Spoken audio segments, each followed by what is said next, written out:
नमस्कार साथियों, एक बार फिर से स्वागत है आपका 30 मिनट जीएस में। दोस्तों, कुछ समय से व्यस्त होने की वजह से आपकी वीडियो नहीं आ पा रही थी, लेकिन अब परमानेंट आपको फिर से वीडियो मिलने लगेंगी डेली। तो हमने पिछली क्लास में जिस टॉपिक तक पढ़ लिया था, उसी के आगे हम पढ़ेंगे नया टॉपिक जिसका नाम है संधि। तो देखेंगे हम संधि में कि किस तरह से संधि के हम क्वेश्चन हल करेंगे। चूँकि संधि एक सबसे इम्पोर्टेंट टॉपिक है हमारी हिंदी के जो पेपर आते हैं उसमें, कोई भी वनडे एग्ज़ाम हो या फिर कोई थ्योरेटिकल टाइप का कोई भी एग्ज़ाम हो, यूपी का या किसी भी अन्य स्टेट एग्ज़ाम हो। अब तो सेंट्रल के एग्ज़ाम में भी कुछ एग्ज़ाम्स में हिंदी आने लगी है, तो उसमें भी संधि का टॉपिक पूछा ही जाएगा, जो कि सबसे इम्पोर्टेंट होता है। और बहुत से बच्चों को यही संधि ही टॉपिक जो वो सबसे कठिन लगता है। तो चलिए आज हम उसको देखते हैं, समझते हैं कि आखिरकार संधि होती क्या है। संधि को अगर हम देखते हैं, इसका शाब्दिक अर्थ होता है मेल या फिर जोड़। यानी कि संधि को अगर हम संधि का जो अर्थ है इस शब्द का, उसका अर्थ अगर हम देखें तो उसका अर्थ होता है जोड़। ठीक है, तो संधि की हम सबसे पहले परिभाषा देखते हैं। आखिरकार इसकी परिभाषा क्या कहती है, उसी परिभाषा के आधार पर ही हम आगे समझेंगे संधि कैसे करनी है, संधि के क्वेश्चन कैसे हल करने हैं। तो संधि की जो परिभाषा होती है वो क्या होती है, सभी किताबों में पढ़े हैं आज तक हम लोग, और सभी विद्वानों की किताबों में सेम एक ही चीज़ मिलती है। क्या? दो वर्णों के मेल को दो वर्णों के मेल से उत्पन्न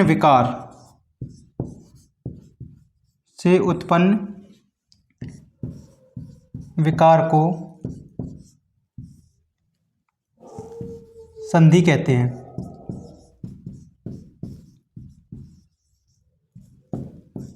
संधि कहते हैं।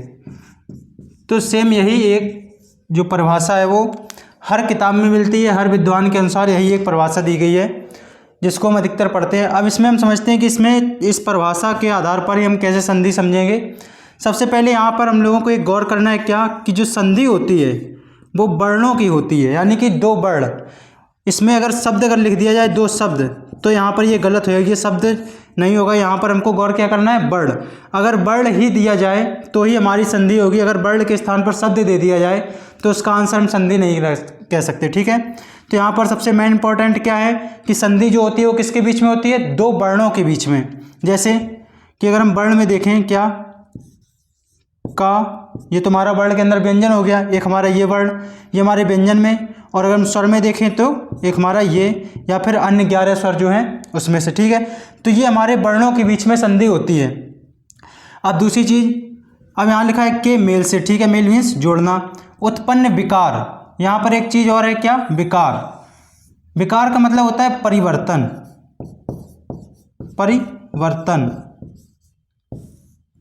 यानी कि संधि तभी होगी जब दो ये वर्ण जोड़े जाएंगे और अगर उसमें कोई उत्पन्न हो रहा है, यानी कि विकार उत्पन्न हो रहा है, परिवर्तन हो रहा है, तो ही संधि वहाँ पर मानी जाएगी। अगर दो वर्णों के मेल से कोई परिवर्तन नहीं हो रहा है तो वहाँ पर संधि नहीं मानी जाएगी। ठीक है, इसीलिए यहाँ पर क्या लिखा है, दो वर्णों के मेल से उत्पन्न विकार।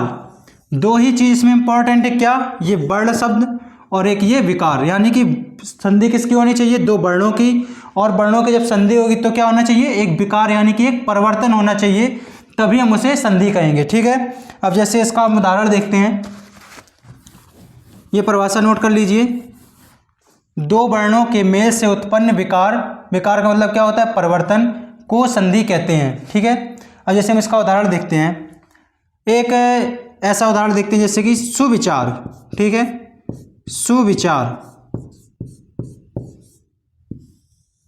अब इसमें हम अगर पूछे कि इसमें क्या संधि है या नहीं है, तो यहाँ पर बहुत से पेपर में भी आया और बहुत सी किताबों में भी दिया गया है कि सुविचार को वह संधि बता देते हैं, जबकि ये संधि नहीं है। क्यों, कैसे नहीं है, क्योंकि अगर हम इसको हम तोड़ के लिखें तो क्या लिखेंगे, सु प्लस विचार, इसका यही होगा। ठीक है, इसका अगर हम तोड़ेंगे इन दो शब्दों को, इस एक शब्द को अगर तोड़ेंगे तो सु प्लस विचार, सु मीन्स अच्छा और विचार मीन्स विचार। ठीक है, यानी कि अच्छे विचार। तो यहाँ पर हम देख रहे हैं क्या, सु को अगर हमने विचार के साथ जोड़ा है तो पूरा ऐसे ही सेम टू सेम लिख दिया सुविचार। इसमें कोई भी परिवर्तन तो हमें देखने को नहीं मिल रहा है। जब हमें परिवर्तन नहीं देखने को मिला है, और जबकि हमारी परिभाषा क्या कहती है संधि की, उत्पन्न विकार यानी परिवर्तन होना चाहिए तभी हम वहाँ पर संधि बोलेंगे। तो यहाँ पर हम क्या देख रहे हैं कि सु ज्यों का त्यों रख दिया, विचार भी ज्यों का त्यों, कोई यहाँ पर विकार नहीं आया, कोई परिवर्तन नहीं हुआ है वर्णों में, इसलिए ये हमारा संधि ना होकर के क्या है, सु हमारा क्या होता है उपसर्ग, और ये हमारा शब्द, यानी कि ये उपसर्ग विधि द्वारा शब्द बना है सुविचार, ठीक है, संधि के द्वारा नहीं बना है। ठीक, तो एक तो हो गया ये कि कहाँ पर हमारी संधि होती है, कहाँ पर नहीं होती है। अब हम देखते हैं दूसरा संधि का उदाहरण। जैसे एक शब्द दिया है हिम प्लस आलय, हिम प्लस आलय। अब हमने पिछली क्लास में जो वर्तनी की क्लास थी और वर्णमाला की क्लास थी, उसमें हम लोगों ने जो वर्ण विच्छेदन पढ़ा था। जैसे एक बार यहाँ फिर से रिपीट कर लेते हैं। जैसे हम देखते हैं भारत, अगर हम इसका वर्ण विच्छेदन करें तो क्या होगा, भा बड़ा आ, रा हलंत बड़ा आ, सॉरी छोटा आ, क्योंकि यहाँ पर रा पर कोई मात्रा नहीं लगी इसलिए यहाँ पर छोटा आ, ता हलंत और आ।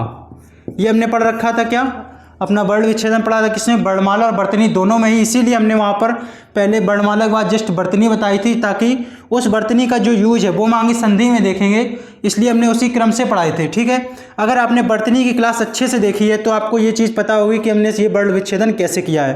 अब हम यहाँ पर देखते हैं कि जैसे हम इस हिम को तोड़ते हैं तो हमारा अंतिम अक्षर क्या है, माँ है।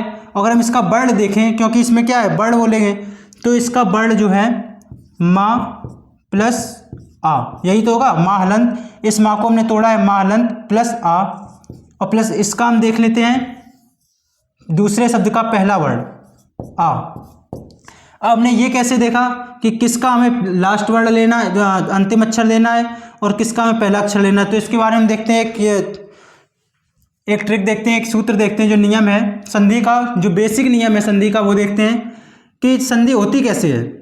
प्रथम शब्द का अंतिम वर्ण,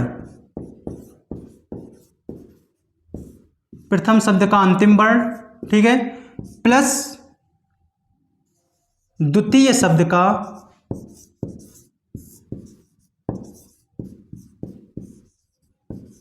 प्रथम वर्ण, द्वितीय शब्द का प्रथम वर्ण। ये जो नियम है ये संधि का बेसिक नियम है, आप इसको कहीं पर नोट कर लीजिए कोने में। ये संधि करने का सबसे बेसिक नियम है, इसके बिना अगर ये आपको ये याद नहीं है तो आप संधि नहीं कर पाएंगे। इसके बिना संधि हो ही नहीं सकती। जैसे किसका क्या कहता है कि जो भी दो शब्द होते हैं ना, कोई भी अगर हम शब्द जोड़ें तो कम से कम पहला और दूसरा शब्द दो तो होंगे, तो संधि होगी कैसे, जो प्रथम शब्द है उसका हमें अंतिम वर्ण लेना है। ठीक है, प्रथम शब्द का अंतिम वर्ण लेना है और द्वितीय शब्द का प्रथम वर्ण। अब यहाँ पर देखते हैं कैसे।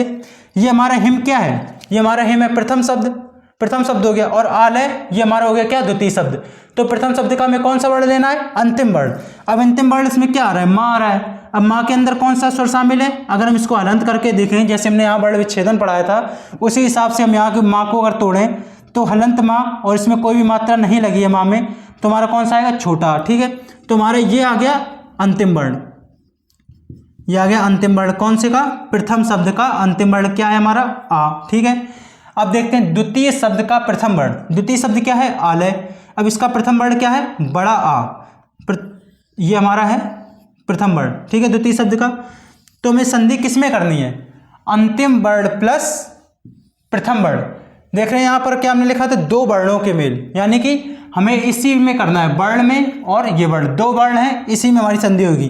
तो प्रथम वर्ण हमारा आ गया आ, सॉरी ये जो प्रथम शब्द का अंतिम वर्ण आ गया आ, और द्वितीय शब्द का प्रथम वर्ण बड़ा आ। अगर इसको हम दोनों को जोड़ेंगे, संधि करेंगे, तो हमारा क्या बनेगा, बड़ा आ। ठीक है, अब ये और सभी का सभी हम ऐसी ज्यों के त्यों उतार देंगे। पीछे बचा हमारा लय, और यहाँ हमारा क्या बचा, ही और हलंत माँ, ये हमारा बचा ऐसे। अब हम इसको क्या देखें कि ये जो आ है ये इसको पूरा कर देगा। हमने वर्तनी में अच्छे से पढ़ा था किस तरह से पूरा करता है। अब इसको मिलाकर लिख देते हैं, ही, ये जो आ है वो माँ को पूरा करेगा, तो क्या बनेगा, माँ, और पीछे का जो बचा हुआ लय वो ज्यों का त्यों उतार देंगे। तो इस हिसाब से हमारा बनता है क्या, हिमालय। अब देखते हैं एक बार इसको रिपीट करते हैं फिर से, उसके बाद हम आगे बढ़ेंगे। जैसे हमने बताया संधि, संधि क्या होता है? संधि का अर्थ होता है मेल या जोड़। तो जोड़ या मेल किसका होगा? दो वर्णों का, दो वर्णों का, यानी कि कौन से दो वर्ण होंगे? प्रथम शब्द का जो होगा वो अंतिम वर्ण होगा और जो दूसरा शब्द आएगा उसका प्रथम वर्ण। जैसे एक और लेते हैं, विद्यालय, विद्या प्लस आलय, ठीक है। अब यहाँ पर देखिए हमारा क्या है? प्रथम शब्द हो गया, ये हमारा क्या है? द्वितीय शब्द हो गया, ठीक है। पहला शब्द क्या हो गया? विद्या, दूसरा शब्द क्या हो गया? आलय। अब ने वहाँ पर क्या नियम लिखा है? प्रथम शब्द जो होगा उसका अंतिम वर्ण हमें लेना है। तो ये अंतिम वर्ण में क्या दिख रहा है? यहाँ पर द्या दिख रहा है, और इसको अगर हम तोड़ के देखते हैं कि कौन सा वर्ण आएगा, तो ये हमारा द्या हो जाएगा आधा, यानी हलंत, और इसमें से हम आ निकाल लेंगे, जो बड़ा आ यहाँ पर है ये बड़ा आ निकाल लेंगे, ठीक है। और इसका जो द्वितीय शब्द का प्रथम वर्ण हमारा क्या आ रहा है? ये बड़ा आ, इसको भी हमने निकाल के बाहर लिख लिया, और ये जो कहते हैं ऐसे नीचे उतार के लिख देंगे। अब हमें संधि किस में करनी है? ये जो दो वर्ण आए हैं, यानी कि प्रथम शब्द का अंतिम वर्ण जो आ ये आया है, और द्वितीय शब्द का प्रथम वर्ण आ, हमारी संधि होगी इसमें। ये दो वर्ण जो मिलकर आए हैं इसमें हमारी संधि होगी, और क्या बनेगा? बड़ा आ। बड़ा आ और बड़ा आ के मिलने से क्या बना? बड़ा आ, ठीक है। तो ये हमारा क्या होगा? ये एक तरह का विकार उत्पन्न हुआ जब दोनों ये मिले, दोनों सजातीय मिले, ठीक है, और हमारा जो ये उत्पन्न हो गया विकार, यानी कि बड़ा आ में बदल गया। अब इसको हम जो का त्यों ऐसे ही लिख देंगे, बी द प्लस प्लस ले। अब ये जो बड़ा आ है ये इसकी पूर्ति करेगा कहाँ पर? दा में ये अपनी मात्रा दे देगा, तो बी द्या ले। इस तरह से हमारा पूरा क्या बन जाएगा शब्द? विद्यालय। तो ये इस तरह से हमने तो अभी दो तीन उदाहरण दिए हैं, ऐसे ही नॉर्मली दिए हैं संधि के, कि संधि होती क्या है और कौन कौन से शब्द उसमें मिलते हैं, कौन कौन से वर्ण मिलते हैं। तो ये जो बेसिक नियम है इसको नोट कर लीजिए। प्रथम शब्द का अंतिम वर्ण होना चाहिए और द्वितीय शब्द का प्रथम वर्ण होना चाहिए। और एक चीज़, जो ये हमारे शब्द हैं, ये जो शब्द हैं ये सार्थक शब्द होने चाहिए, जिसका कोई ना कोई अर्थ निकलना चाहिए। ऐसे ही शब्द अगर होंगे तो ही वहाँ पर संधि बनेगी। अगर कोई सार्थक शब्द नहीं है, ऐसे ही उल्टे सीधे उटपटांग शब्द हैं, निरर्थक शब्द हैं, तो वहाँ पर कोई भी संधि नहीं बनेगी, ठीक है। तो यहाँ पर क्या होनी चाहिए? ये भी शब्द सार्थक होना चाहिए, और ये द्वितीय शब्द वो भी सार्थक होना चाहिए, और प्रथम शब्द का अंतिम वर्ण हो और द्वितीय शब्द का प्रथम वर्ण हो, उन्हीं दोनों वर्णों में आपकी संधि होगी। अब संधि होती कितने प्रकार की है?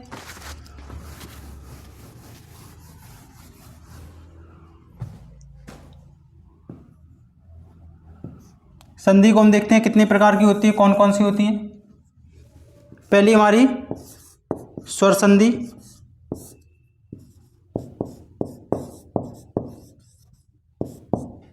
दूसरी व्यंजन संधि,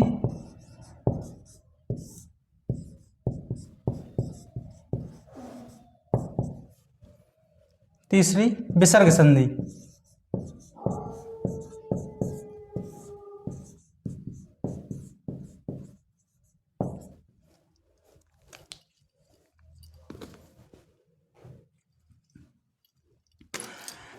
संधि अगर हम देखते हैं तो संधि में सबसे ज़्यादा जो क्वेश्चन है वो हमारे कहाँ से आते हैं? अगर हम इसका देखें तो स्वर संधि से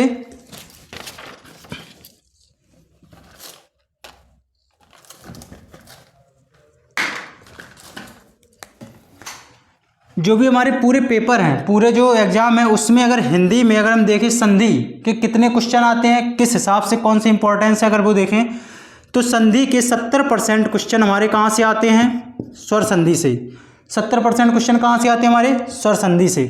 बचे 30% में ये दोनों आते हैं, जिसमें 15% हमारे कहाँ से आएंगे क्वेश्चन? व्यंजन संधि से, और बचे के जो 15% हैं वो कहाँ से आते हैं? विसर्ग संधि से। यानी कि सबसे इंपॉर्टेंट हमारी कौन सी हुई? स्वर संधि। अब एक बात आती है कि स्वर यानी कि जो आ से लेकर ए आई ओ औ तक हो गई, यहाँ पर आते हैं हमारी स्वर संधि। व्यंजन हमारे सारे व्यंजन हो गए। अब बचा जो विसर्ग, यानी कि विसर्ग हमारा कौन सा होता है? आहा, ये वाला। तो एक बात आती है कि जो अनुस्वार है, अनुस्वार, ये अनुस्वार संधि क्यों नहीं होती है? ये बात हमेशा माइंड में रही होगी कि ये जो विसर्ग संधि हो गई, हमारी स्वर संधि भी हो गई, व्यंजन संधि, लेकिन कभी भी अनुस्वार संधि का हमने नाम नहीं सुना है। ऐसा क्यों होता है? तो चलिए एक पहले ये पॉइंट क्लियर कर लेते हैं, उसके बाद हम आगे बढ़ते हैं। अनुस्वार संधि हम देखते हैं कि अगर हम अनुस्वार को तोड़ कर लिखें, जैसे कि हमने पिछली क्लास में बताया भी था कि जो आ होता है ये अलग होता है और अनुस्वार का मूल रूप क्या होता है, ये हमारा अनुस्वार का मूल रूप होता है। तो कभी भी जो अनुस्वार है ये किसी भी शब्द के पहले नहीं आ सकता। क्यों? क्योंकि अगर हम किसी भी शब्द में लिखें, जैसे हमने लिखा अंगूर, इसमें कोई संधि नहीं, बस हम बता रहे हैं कि प्रथम वर्ण में क्यों नहीं आ सकता। अगर हम इसको तोड़ेंगे तो प्रथम शब्द हमारा क्या आ रहा है, इस तरह से हम तोड़ते हुए आगे लिखेंगे तो हमारा प्रथम वर्ण क्या आ रहा है, आ। ये अनुस्वार तो नहीं आया, ये अनुस्वार तो दूसरे स्थान पर हो गया, ठीक है। तो हमारा प्रथम वर्ण प्रथम स्थान पर नहीं आता है अनुस्वार। अब अगर देखते हैं कि अंतिम में भी तो हो सकता है। अगर हम अंतिम का देखें तो जैसे हम एक लिखते हैं फलम, ठीक है, ये संस्कृत का शब्द है फलम। अगर हम लिखते हैं, अगर हम इसको देखते हैं कि शायद अंत में आ जाए अनुस्वार, तो अगर हम इसको लिखते हैं तो हम हमेशा एक चीज़ नोटिस करते हैं, अगर हम फलम बोलें, रामम बोलें या कुछ भी बोलें जैसे जिसमें लास्ट में अनुस्वार आए, तो हम उसमें साउंड क्या लेते हैं, साउंड हम लेते हैं हमेशा ये माँ का, ये माँ हलंत का साउंड लेते हैं। तो यहाँ हम देख रहे हैं क्या कि यहाँ पर जो अंत में अनुस्वार आया है वो भी अंतिम में अनुस्वार ना होकर किसके साउंड दे रहा है, कि कौन आता है, माँ आता है। तो हमें ये अनुस्वार ना तो अंत में दिखा, ना ही प्रथम स्थान पर दिखा। जब ये ना ही प्रथम स्थान पर है ना ही अंतिम स्थान पर है तो हमारी संधि भी नहीं हो सकती है। इसलिए हमें अनुस्वार संधि नहीं देखने को मिलती है। केवल कौन सी मिलती है, विसर्ग संधि। और विसर्ग संधि तो हमें हमेशा ही मिल जाती है अंत में, जैसे राम महा, तो हम ये देख रहे हैं क्या, अंत में विसर्ग है, इसलिए हमारी विसर्ग संधि तो होती है लेकिन अनुस्वार संधि नहीं होती है। चलिए ये एक टॉपिक, ये एक पॉइंट था जो हमेशा बच्चों के माइंड में रहता है, उसको हमने क्लियर किया। अब देखते हैं नेक्स्ट कि हमारी स्वर संधि कौन सी होती हैं और व्यंजन संधि, विसर्ग संधि, ये देखते हैं। स्वर संधि के अगर हम देखें तो ये 5 प्रकार की होती हैं।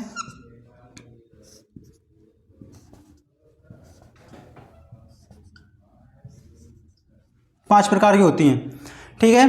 कौन सी होती है, पहली दीर्घ संधि, दीर्घ स्वर संधि, ठीक है। दूसरी गुण स्वर संधि, तीसरी वृद्धि स्वर संधि, वृद्धि स्वर संधि, चौथी यड़ स्वर संधि,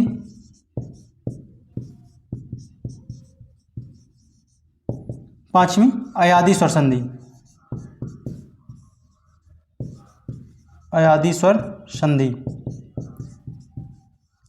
अब हम देखते हैं कि हमने ये तो देख लिया कि स्वर, व्यंजन और विसर्ग में कौन से सबसे ज़्यादा इंपॉर्टेंट, तो हमने क्या देखा, 70% क्वेश्चन किसके आते हैं, आपके आएंगे स्वर संधि से।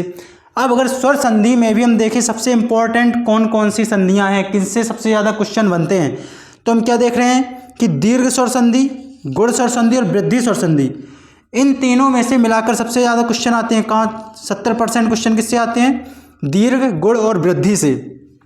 यानी कि सबसे इंपॉर्टेंट कौन कौन से, दीर्घ, गुण और वृद्धि। अब बचे हुए जो 30% क्वेश्चन है संधि के, वो आएंगे किससे, यड़ संधि और अयादि स्वर संधि से। 30% इसमें आते हैं। अब अगर इसमें भी देखें कि दीर्घ, गुण और वृद्धि, इसमें सबसे ज़्यादा कौन सा इंपॉर्टेंट है, किनसे सबसे ज़्यादा क्वेश्चन पूछे जाते हैं, तो हमारी मोस्ट इंपॉर्टेंट संधि कौन सी हो जाती है, दीर्घ स्वर संधि, जो कि सबसे सरल संधि होती है। ये हम लोगों के लिए अच्छी बात है, फायदे की बात है क्या, कि दीर्घ स्वर संधि सबसे सरल होती है और सबसे ज़्यादा क्वेश्चन भी इसी से ही पूछे जाते हैं, ठीक है। तो स्वर संधि की हम परिभाषा लिखिए आगे, स्वर संधि की परिभाषा लिखते हैं। स्वर संधि हेडिंग डालिए और लिखिए क्या, स्वर वर्ण के साथ, क्या, स्वर वर्ण के साथ, स्वर वर्ण के साथ यदि कोई अन्य दूसरा, स्वर वर्ण के साथ यदि कोई दूसरा स्वर वर्ण ही आए तो वहाँ पर स्वर संधि होती है। क्या इसका मतलब क्या है कि जो भी वर्ण हैं, दोनों वर्ण हैं जो, वो दोनों क्या होने चाहिए, स्वर होने चाहिए। तो वहाँ पर हमारी क्या होती है, स्वर संधि। यानी कि स्वर का मेल ही स्वर से हो तो क्या होगी, स्वर संधि, ठीक है।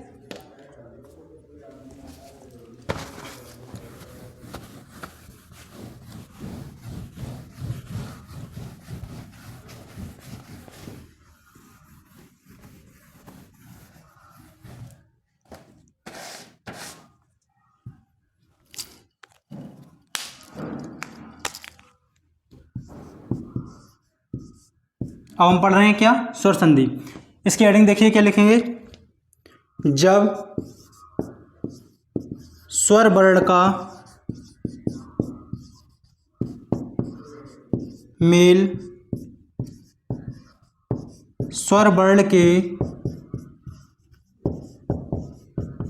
साथ हो, स्वर वर्ण का मेल जब स्वर वर्ण के साथ हो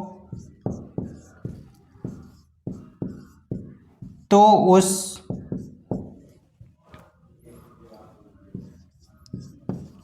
उत्पन्न विकार को क्या कहते हैं, स्वर संधि। यानी कि जब स्वर वर्ण का मेल किसी स्वर वर्ण के साथ होगा तो जो विकार उत्पन्न होगा, यानी कि जो परिवर्तन उत्पन्न होगा, वही हमारी क्या कहलाएगी, स्वर संधि। और ऐसे शब्द क्या कहलाएंगे, स्वर संधि शब्द कहलाएंगे। ठीक है, अब इसके हमने 5 भेद बताए हैं। कौन कौन से, एक बार फिर से लिखते हैं, कौन से,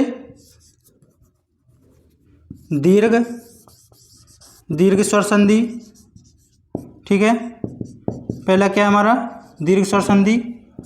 दूसरा गुण स्वर संधि। तीसरा वृद्धि स्वर संधि।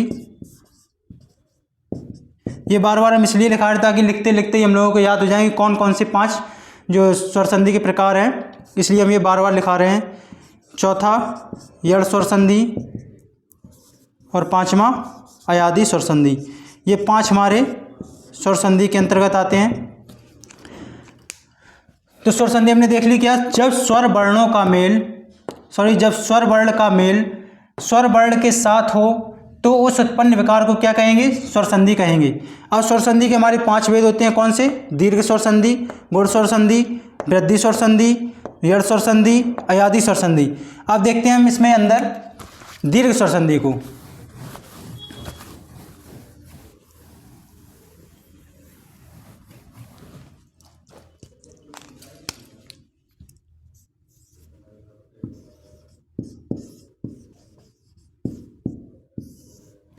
पहले देखते हैं दीर्घ स्वर संधि।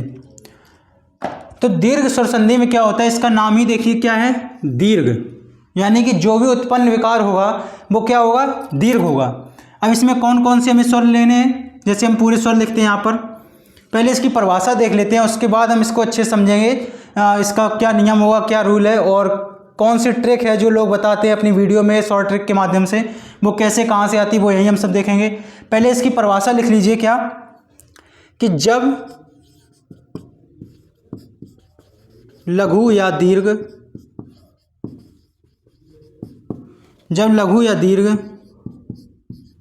सजातीय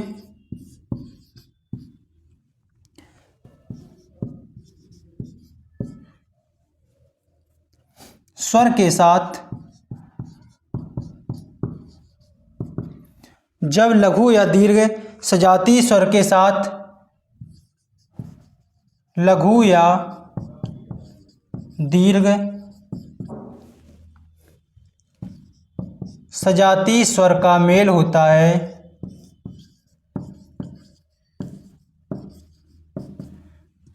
सजातीय स्वर का मेल होता है,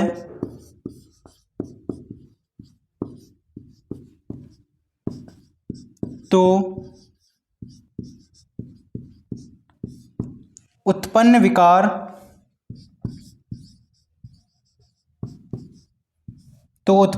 क्या होता है, दीर्घ स्वर होता है,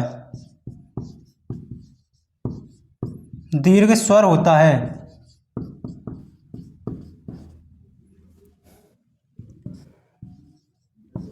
इस संधि को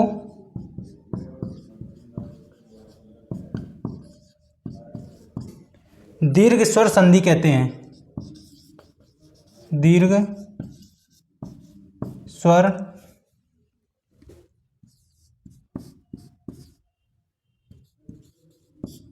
संधि कहते हैं।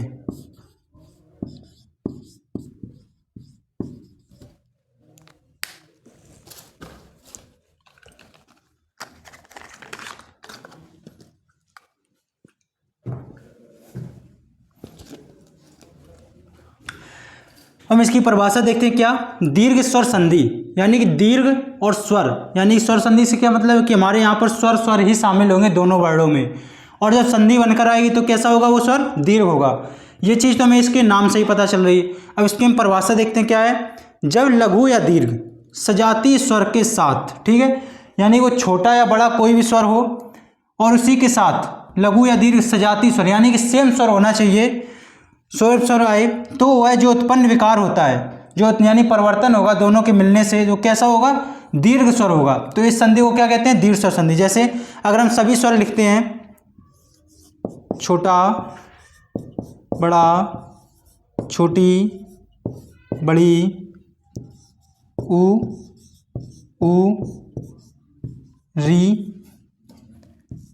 ए, ऐ, ओ और औ, ये हमारे सभी स्वर हैं जो हमने पिछली क्लास में पढ़े हैं वर्णमाला में। तो ये हमारे स्वर हैं। अब इसमें क्या कहते हैं? लघु या दीर्घ सजातीय स्वर। अब पहले हम इसमें ये देखेंगे कौन कौन से स्वर सजाती हैं। जैसे हमारा ये एक जोड़ा है सजातीय स्वर का, आ या आ, ठीक है, छोटा और बड़ा, ये क्या है? सजातीय स्वर हो गए। दूसरा जोड़ा में ये मिलता है सजातीय स्वर का।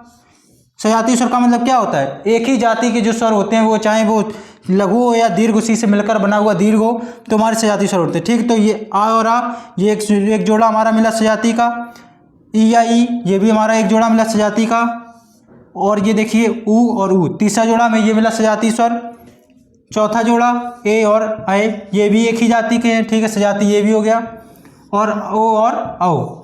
तो इस तरह से हमारे 5 जोड़े मिले जो कि सजाती हैं, ठीक है, यानी क्या बोला गया? सजाती स्वर। तो हमने देख ली सजाती स्वर कौन कौन से हैं, 1 2 3 4 और 5 जोड़ा में सजाती में। अब री या ये तो केवल एक ही स्वर होता है, तो इसका तो कोई दूसरा मिलेगा ही नहीं जोड़ा। अब दूसरी चीज़ इसमें क्या है? लघु या दीर्घ। लघु या दीर्घ, यानी कि अभी इसमें मैं एक और कंडीशन ढूंढनी है। क्या? वो लघु और दीर्घ, वो जो स्वर हैं सजाती, उसमें लघु और दीर्घ दोनों स्वर होने चाहिए। तो क्या हम इसमें मिलेंगे हमें? ए और ऐ, क्या इसमें कोई लघु या दीर्घ है? नहीं, इसमें दोनों ही ये दीर्घ स्वर के अंतर्गत ही आते हैं, तो इसमें कोई तो लघु हुआ नहीं। सेम इसी प्रकार ओ और औ में दोनों ही ये दीर्घ स्वर के अंतर्गत ही आते हैं, कोई लघु स्वर नहीं होता, इसलिए ये भी हमारा जोड़ा नहीं बनेगा। इसमें देखते हैं लघु स्वर। हाँ, ये छोटा जो है वो हमारा लघु होता है और बड़ा दीर्घ होता है। छोटी हमारी दीर्घ होती, सॉरी लघु होती है, और बड़ी हमारी दीर्घ स्वर होती है। इसी प्रकार छोटा ऊ हमारा लघु स्वर है और बड़ा ऊ हमारा क्या है? दीर्घ स्वर है। तो यहाँ पर हमें क्या कंडीशन मिली दोनों में, कि छोटा और बड़ा में हमारे लघु और दीर्घ भी हैं और सजाती स्वर भी हैं। इसी प्रकार छोटी बड़ी में भी हमारी लघु और दीर्घ है और दोनों सजाती भी हैं। और इसी प्रकार छोटा ऊ और बड़ा ऊ में भी लघु और दीर्घ हैं और दोनों सेम ही सजाती भी हैं। तो यहाँ पर हमारे जोड़े कौन से सही रहेंगे? इसमें दीर्घ के लिए 1 2 3, ये 3 जोड़े हैं जो हमारे दीर्घ स्वर संधि के अंतर्गत ही काम आएंगे, और इन्हीं के जो नियम है वो आगे अब देखेंगे। तो यहाँ पर हमारी दीर्घ स्वर संधि है, इसमें जो ये री, ए, ऐ, ओ और औ, इन स्वरों की आवश्यकता नहीं है, केवल हमें इन्हीं की ज़रूरत पड़ेगी, क्योंकि इसकी जो परिभाषा है उसमें केवल यही जो 6 स्वर हैं वही इसमें सेटिस्फाइड हो रहे हैं, संतुलित हो रहे हैं। तो चलिए हम इसके वो देखते हैं कौन कौन से, कैसा क्या नियम है इसका।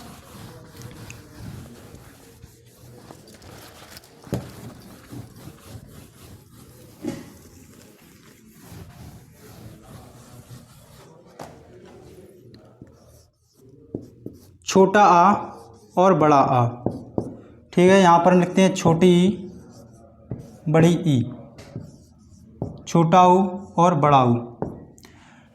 हमने परिभाषा में क्या पढ़ा था? कभी भी चाहे छोटा यानी कि लघु या दीर्घ, ठीक है, लघु या दीर्घ, अगर ये दोनों, इसमें दोनों में संधि होती है तो हमारा क्या बनेगा? हमेशा दीर्घ स्वर, यानी कि दोनों में दीर्घ क्या है? बड़ा। तो इन दोनों की संधि से क्या बनेगा? बड़ा, ठीक है। सेम इसी प्रकार लघु और दीर्घ, इन दोनों के संधि से क्या बनेगा? हमारा हमेशा दीर्घ बनेगा, यानी कि बड़ी ई बनेगी। अब इसी प्रकार हम इसमें देखते हैं लघु ऊ और दीर्घ ऊ, अगर दोनों की संधि होती है तो क्या बनेगा? बड़ा ऊ। जब भी अगर दीर्घ स्वर संधि की बात आए तो हमेशा हमारे माइंड में केवल यही एक तस्वीर आनी चाहिए, क्या कि अगर दीर्घ में है तो छोटा और बड़ा मिलकर क्या बनेगा हमारा, हमेशा ही बनेगा बड़ा। छोटी बड़ी मिलकर क्या बनेगी, बड़ी। छोटा ऊ बड़ा ऊ मिलकर क्या बनेगा, बड़ा ऊ। ठीक है, तो ये हमारी हमेशा दिमाग में तस्वीर रहनी चाहिए। अब इसकी कंडीशन क्या क्या हो सकती है, इससे ये छोटा और बड़ा मिलकर हम इसकी कंडीशन यहाँ देखते हैं कौन कौन सी कंडीशन बन सकती हैं। पहली कंडीशन क्या हो सकती है, छोटा के साथ छोटा मिल जाए तो भी क्या बनेगा, बड़ा। ठीक है, छोटा के साथ बड़ा मिल जाए, बड़ा के साथ छोटा मिल जाए और बड़ा के साथ बड़ा मिल जाए। ये हमारी 4 कंडीशन बन सकती हैं इससे, कि छोटा और बड़ा के मिलने से जो बड़ा बनता है उसकी 4 कंडीशन क्या हो सकती हैं, कि ये हमारा प्रथम शब्द होगा और ये हमारा सेकंड शब्द। यानी कि प्रथम जो शब्द है उसका अंतिम अक्षर में छोटा, छोटा, बड़ा या बड़ा, इन चारों में से कोई भी आ जाए, किसमें, प्रथम शब्द के अंतिम वर्ण में। और इसमें देखते हैं कि जो द्वितीय शब्द है उसका प्रथम वर्ण में क्या आ जाए, छोटा, बड़ा, छोटा, बड़ा, इसमें से कोई भी आ जाए। अगर इस प्रकार से मेल हो रहा है तो इन सभी का क्या ही आंसर होगा, बड़ा आ। जो संधि होकर क्या बनेगी, दीर्घ बनेगी, यानी कि दीर्घ आ बनेगा।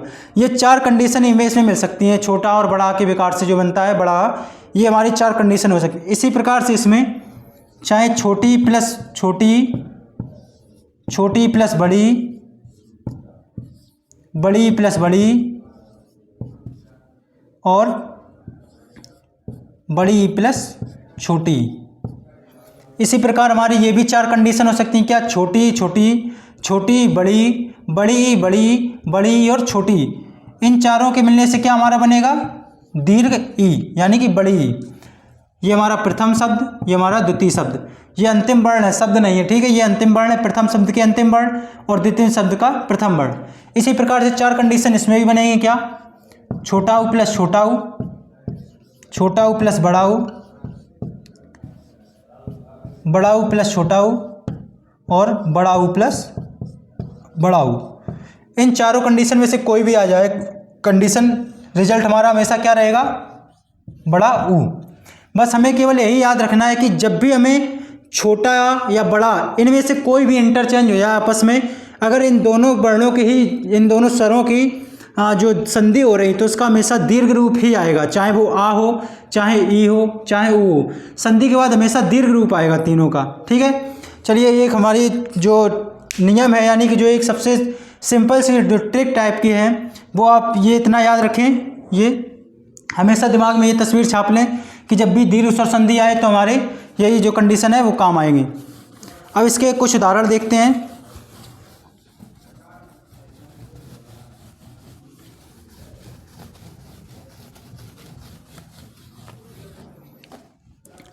जैसे हम आके देखते हैं उदाहरण,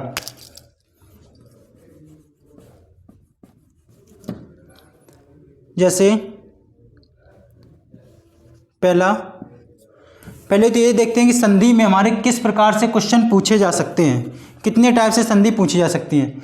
संधि के क्वेश्चन हमेशा 3 प्रकार से पूछे जाते हैं। कैसे, पहला क्वेश्चन वो आपको नाम दे देगा कोई, जैसे विद्यालय दे दिया और बोला कि इसका संधि विच्छेद कीजिए। ठीक है, पहला हमारा हो गया संधि विच्छेद, संधि विच्छेद पूछ लेगा आपसे, संधि विच्छेद। दूसरा पूछ लेगा क्या, संधि बनाना, यानी कि वो दे देगा आपको कि जैसे विद्या प्लस आलय इसका संधि होगी, इसको संधि बनाइए, मतलब इस प्रकार से पूछ लेगा संधि शब्द क्या बनेगा, इस तरह से पूछेगा, यानी कि आपसे संधि करवाएगा। 2 विच्छेद वाले 2 शब्द दे देगा और संधि आपसे पूछ लेगा। ठीक है, तो दूसरा क्या हुआ, संधि करना। और तीसरे में क्या पूछेगा, संधि का नाम, कि कौन सी संधि है। वो आपको संधि विच्छेद वाला भी दे देगा या फिर संधि जो ऐसे ही दे देगा शब्द विद्यालय, हिमालय, देशाटन ये वगैरह, और पूछेगा इसमें संधि कौन सी है। ठीक है, संधि का नाम। ये 3 प्रकार से आपसे क्वेश्चन पूछे जा सकते हैं संधि में। तो हम देखते हैं और हम लोग ये कैसे पढ़ेंगे। सबसे पहले हम क्या है कि संधि जो टूटे हुए जो 2 शब्द होंगे उसको हम बनाना सीखेंगे, यानी कि संधि करना सीखेंगे पहले, उसके बाद संधि विच्छेद सीखेंगे, और जब संधि करना और संधि विच्छेद सीख जाएंगे उसके बाद हम देखेंगे कि इसको पहचानें कैसे कि कौन सी संधि है। ठीक है, तो इस हिसाब से हम चलेंगे। पहला सीखेंगे क्या, संधि करना, यानी कि दो टूटे हुए शब्दों को आपस में जोड़ना। उसके बाद जब हम ये सीख जाएंगे फिर हम सीखेंगे क्या कि जो शब्द है पूरा उसको कैसे में तोड़ना है, यानी संधि विच्छेद कैसे करना है। और जब हम ये दोनों सीख जाएंगे तो हम फिर सीखेंगे क्या लास्ट में कि संधि को पहचानना कैसे, कौन सी ये संधि है, क्या नाम है संधि का। ठीक है, तो हम चलिए अब आगे बढ़ते हैं, उदाहरण देखते हैं इसके स्वर संधि के।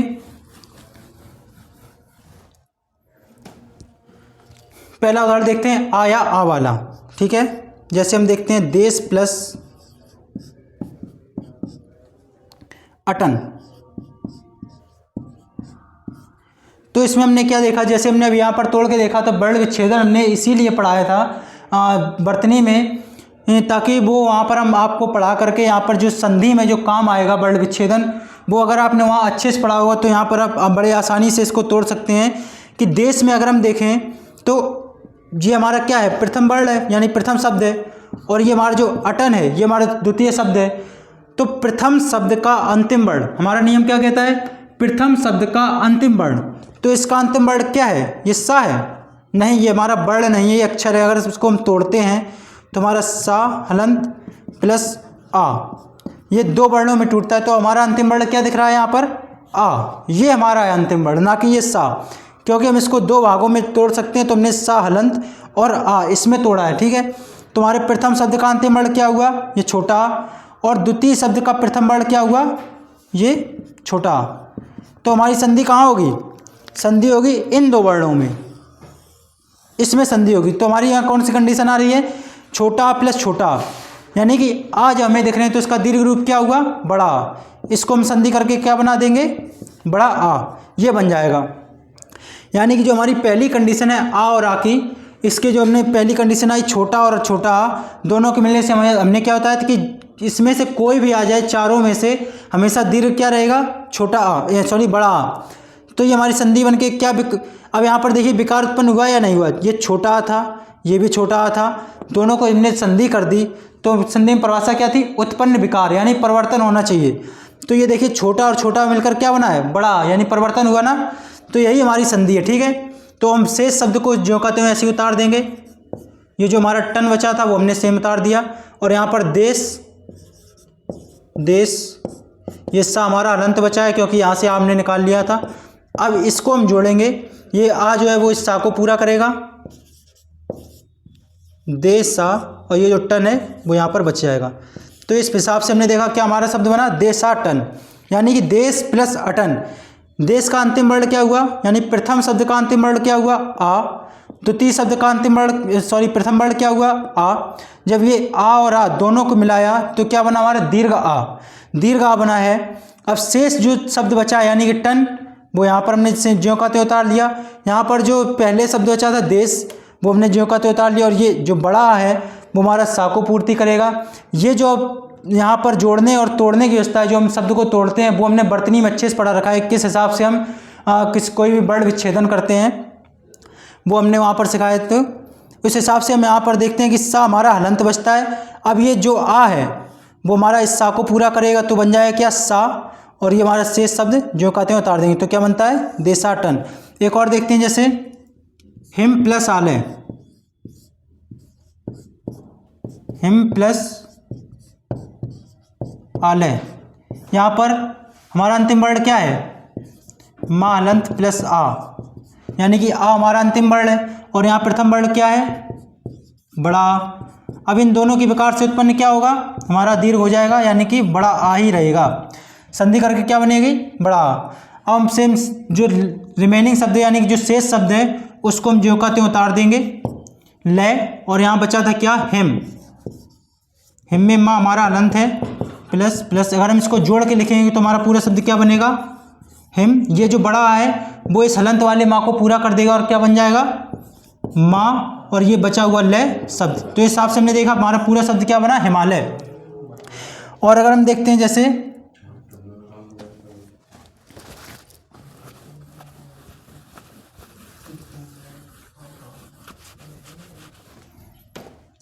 हम देखते हैं कल्प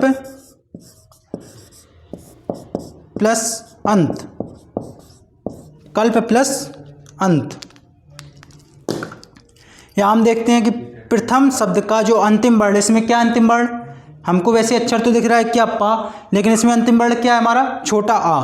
तो यहाँ से हमने निकाला क्या छोटा आ, प्लस यहाँ पर द्वितीय शब्द का प्रथम वर्ण क्या है हमारा छोटा आ। अब इन दोनों की जो संधि होगी वो क्या बन जाएगी, संधि से बड़ा आ। छोटा आ प्लस छोटा मिलकर क्या बनेगा, बड़ा आ। यही तो हमने पहले ऊपर नियम क्या पढ़ा था, छोटा आ और बड़ा आ, या फिर इनकी जो चार कंडीशन बनी थी उसके आधार उसको भी हमने दिखाया। तो क्या बन रहा था हमारा दीर्घ आ। तो यहाँ पर छोटा और प्लस छोटा मिलकर क्या बना, बड़ा आ। और जो शेष शब्द बचा है वो हम ज्यों का त्यों उतार देंगे ऐसे ही। अब हम देख रहे हैं क्या कि ये जो पा हलंत है, तो ये जो बड़ा आ है वो इसको पूरा करेगा। तो हमारा क्या बनेगा, कल पान, और ये लास्ट का आधा ना उड़ता है, ये ज्यों का त्यों ऐसे उतार देंगे। तो हमारा शब्द बना क्या, कल्पांत।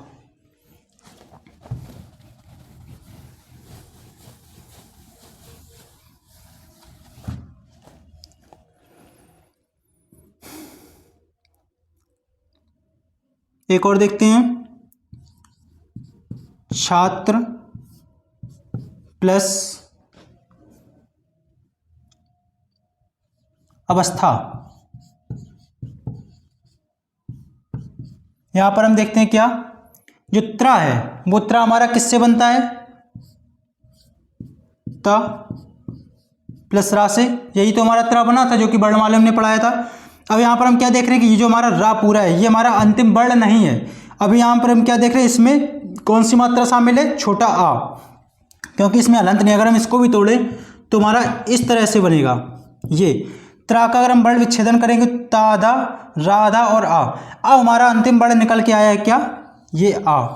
तो प्रथम वर्ण का जो अंतिम, प्रथम शब्द का जो अंतिम वर्ण है वो हमारा आ आया, प्लस जो द्वितीय शब्द है उसका जो प्रथम वर्ण है आ, ये हमारा निकल के आया आ। अब इन दोनों वर्णों की जब संधि करेंगे यानी कि लघु आ और लघु आ, यानी कि छोटे आ दोनों मिलकर क्या बनाएंगे, बड़ा आ। और जो शेष शब्द है बस्था, ये हमारा ज्यों का त्यों इस तरह से नीचे आ जाएगा, उतर जाएगा। और जो यहाँ पर हमारा बचा है छात्र, ये हलंत वाला, क्योंकि इसमें से आ हमने निकाल लिया ये, तो हमारा ये छात्र हलंत और आ प्लस बस्ता। अब ये जो हमारा बड़ा आ है ये किसकी पूर्ति करेगा, यहाँ पर त्रा में आकर अपनी यात्रा और ये त्रा को पूरा बनाएगा। तो बनेगा क्या शब्द हमारा, छात्रा और शेष ये बस्था, छात्रा बस्था। तो ये हमारा शब्द बन जाएगा क्या, छात्रावस्था। तो यहाँ पर हमने चार एग्जाम्पल से देखा कि छोटा और बड़ा आ, यानी कि जो इसकी चार कंडीशन बनी थी, तो अगर वो चारों कंडीशन में से कोई भी कंडीशन कहीं पर भी आ जाए तो उसका हमेशा जो संधि होगी वो हमेशा क्या रहेगा, दीर्घ आ। ठीक है, तो ये हमने देख लिया छोटा आ और बड़ा आ। अब देखते हैं ई वाली, जो ई में कौन सी कंडीशन है उसके एग्जाम्पल देखते हैं।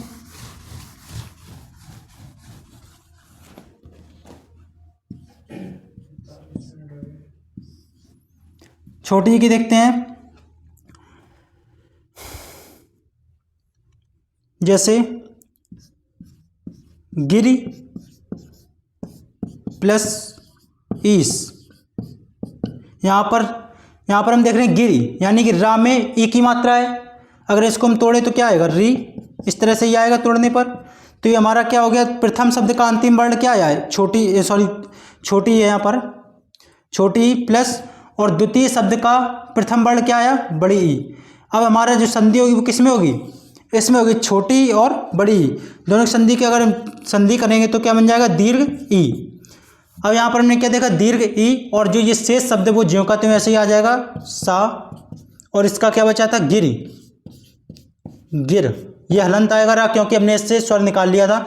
अब ये जो बड़ी है वो इसमें आएगी रा में, और इसकी रा को जो हलंत है उसको अपनी मात्रा प्रदान करके क्या बना देगा, गिरीश। जो ये बड़ी है वो मात्रा किस में लग जाएगी, रा में, तो क्या बना, री, और यहाँ पर जो शेष शब्द था वो जुड़ गया, क्या बना, गिरीश। इसी तरह से हरीश भी बन जाएगा, रविंद्र बन जाएगा। अब देखते हैं ऊ की कंडीशन क्या है।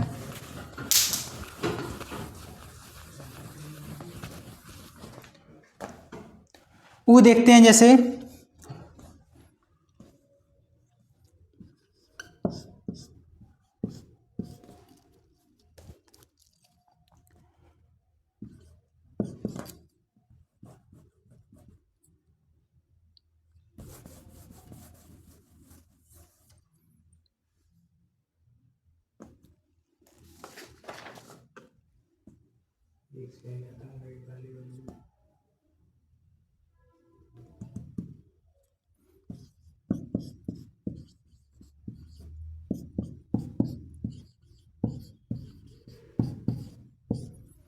ये देखते हैं ऊ, जैसे साधु प्लस ऊर्जा। साधु में हम अगर तोड़ के देखें तो हमारा क्या अंतिम अक्षर आएगा, अंतिम वर्ण क्या आएगा, छोटा ऊ, प्लस ऊर्जा का प्रथम वर्ण कौन सा है, बड़ा ऊ। अगर हम इसको देखें संधि करने पर क्या आएगा, छोटा ऊ यानी कि लघु ऊ और दीर्घ ऊ, दोनों की अगर संधि करें तो हमने यहाँ पर क्या बताया कि दोनों की संधि करने पर क्या होता है, दीर्घ रूप ऊ का आता है। ठीक है, तो इसका जो संधि रूप हो जाएगा वो क्या होगा, संधि दीर्घ ऊ। अब जो शेष शब्द है वो हम ज्यों का त्यों उतारेंगे, ये आ गया इसका, और यहाँ पर जो बचा है साध यानी कि हलंत वाला धा आएगा, क्योंकि हमने यहाँ पर ऊ निकाल लिया था। अब हम इसको अगर जोड़ते हैं तो क्या बनेगा, जो ऊ है वो इस धा को पूरा करेगा, तो बनेगा क्या, साधु, और ये हमारा जा और रा, ये हमारा ज्यों का त्यों ऐसे ही उतर जाएगा, और पूरा हमारा शब्द क्या बनेगा, साधुर्जा। ये हमारा एक शब्द बनेगा साधुर्जा। तो इस तरह से हमने देखा क्या, छोटा आ की कंडीशन, छोटा और बड़ा आ से मिलकर क्या बनता है, बड़ा आ। छोटी और बड़ी ई से मिलकर क्या बना हमारा, बड़ी ई। और छोटा ऊ और बड़ा ऊ से मिलकर क्या बना हमारा, बड़ा ऊ। और जैसे एक और देख लेते हैं इसका हम, लघु प्लस उत्तर। लघु में हमारा अंतिम वर्ण क्या आ रहा है, छोटा ऊ, छोटा ऊ, प्लस उत्तर में हमारा प्रथम वर्ण क्या आ रहा है, छोटा ऊ यहाँ पर। अब इन दोनों को हम जोड़ें तो लघु और लघु जुड़कर क्या बनेंगे, दीर्घ, यानी कि दीर्घ ऊ। ये हमारी हो गई संधि। ठीक है, अब जो शेष शब्द है उसको हम ज्यों का त्यों ऐसे ही उतार के लिख देंगे, प्लस लग। यहाँ पर घा हलंत आया क्योंकि जो घू था उसमें से हमने स्वर निकाल लिया, तो बचेगा क्या, हलंत घा। अब अगर हम इसको जोड़ कर लिखते हैं तो क्या आएगा, जो बड़ा ऊ है वो घा की पूर्ति करेगा और बना देगा क्या, लघु, और जो शेष शब्द है तर, ये हमारा सेम ऐसे ही उतर जाएगा, तो क्या बनेगा, लघुत्तर। ठीक है, तो ये हमारी हो गई दीर्घ स्वर संधि। अब अगले क्लास में हम लोग यहाँ से आगे पढ़ेंगे गुण स्वर संधि, वृद्धि स्वर संधि, यड़ स्वर संधि। ठीक है दोस्तों, तो अगर इसमें से कोई भी आपको गलती लगती हो तो कमेंट बॉक्स में बताएं, और जो भी ना समझ में आए उसको कमेंट बॉक्स में बताएं। अब हम मिलेंगे अगली क्लास में जिसमें हम पढ़ेंगे गुण स्वर संधि, वृद्धि स्वर संधि, और ऐसे ही संधि की आगे क्लास चलती जाएगी। ठीक है, चलिए अब दोस्तों मिलते हैं अगली क्लास में। धन्यवाद।